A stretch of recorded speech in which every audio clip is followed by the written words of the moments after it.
The technology brought to bear in Normandy 80 years ago was cutting edge, and a year later saw the most devastating example of military technology ever put to use, the atomic bomb. La première bombe atomique de l'histoire. Now, artificial intelligence is changing the war game again with autonomous weapons, these systems that pick their targets with or without the help of humans and engage their targets whether or not they be human. This week at Sciences Po University in Paris, there was a panel on how best to build these weapons ethically.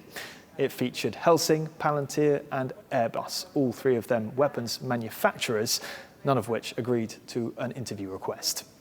There's terabytes of data that are flooding on the battlefield. Who can harness this data, which means that understand it and make sense of it faster, is going to have a tactical edge.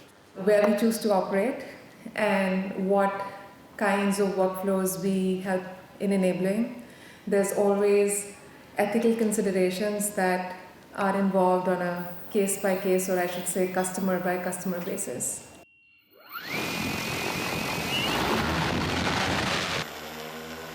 From Ukraine to Libya, there are missiles and drones in use today that can carry out attacks autonomously. And in Gaza, Israel is deploying a system called Lavender, which reportedly recommends which militants to target based on mass surveillance data collected on Palestinians. Now, many civil society groups, NGOs, and more than 100 countries are worried about this proliferation and have called for an international treaty. We spoke to Tammy McKenzie, who's the director of a responsible AI think tank.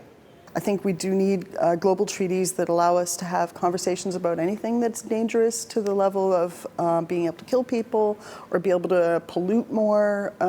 Today's D-Day, so I have family members who fought in that war, who survived that war, and because they survived it, here I am. So I'm not naive about that either. I think there's an argument to be made for better quality weapons when we have no more choice but to defend peace with war. As for the European Union, we've not seen a concerted effort to restrict autonomous weapons. The seminal AI Act, passed last month, makes no mention of them.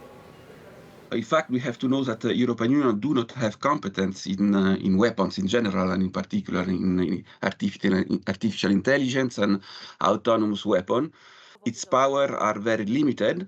The European Parliament can adopt resolutions that can influence the debate, can also point the finger against some member states or some countries that may not use artificial intelligence in an ethical way European Parliament would like to see, but these are only resolutions, not binding.